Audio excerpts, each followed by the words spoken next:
છોટાઉદેપુર જિલ્લામાં 2016 થી શરૂ થયેલી કેન્દ્ર સરકારની જવાહર નવોદય વિદ્યાલયના નવા કાયમી સ્કૂલ કેમ્પસનું સંખેડાના બહાદરપુર ખાતે વડાપ્રધાન નરેન્દ્રભાઈ મોદી દ્વારા જમ્મુથી ઈ-લોકાર્પણ કરવામાં આવ્યું હતું।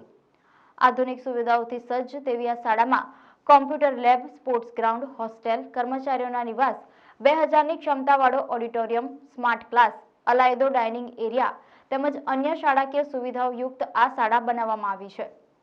આ શાળા મકાન બાંધકામમાં કુલ 36 કરોડના કેન્દ્ર સરકારના સહયોગથી નિર્માણ કરવામાં આવી છે, જે અંતર્ગત આ ઈ-લોકાર્પણ કાર્યક્રમ લોકસભાના સાંસદ ગીતાબેન રાઠવાના અધ્યક્ષ સ્થાને શાળા ઉદ્ઘાટનની તકતી અનાવરણ કરવામાં આવી હતી।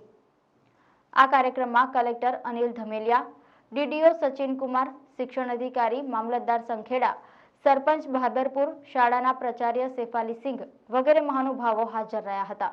આજ રોજ છોટાઉદેપુર જિલ્લાના સંખેડા ખાતે જવાહર નવોદય વિદ્યાલયનું બાંધકામ પૂર્ણ થયું અને 36 કરોડના ખર્ચે આ વિદ્યાલયનું પરિસર ઊભું કરવામાં આવ્યું।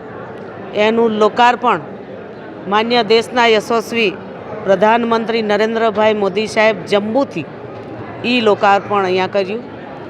માન્ય દેશના યશસ્વી પ્રધાનમંત્રીનું વિચાર અને એમનું સ્વપ્ન છે કે દરેક જિલ્લાઓમાં નવોદય વિદ્યાલયો બને, દરેક જિલ્લાના બાળકો સારું શિક્ષણ મેળવીને આગળ વધે। તો એ લક્ષ્ય સાથે આજે અહીંયા આ બિલ્ડિંગ તૈયાર થયું અને લોકાર્પણ કર્યું। આ જિલ્લામાં 4-5 વર્ષથી નવોદય વિદ્યાલય મંજૂર હતી। હાલમાં કડીપાણી ખાતે નવોદય વિદ્યાલય શરૂ છે।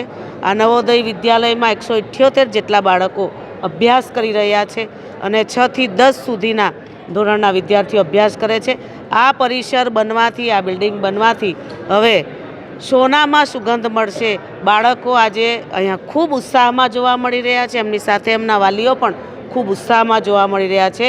આ છોટાઉદેપુર જિલ્લાને નવોદય વિદ્યાલય જે બાંધકામ થયું છે એની જે મંજૂરી આપવામાં આવી છે, હું સરકારશ્રીને, માન્ય પ્રધાનમંત્રીને અને કેન્દ્ર સરકારને એક સાંસદ તરીકે ખૂબ ખૂબ અભિનંદન અને આભાર માનું છું।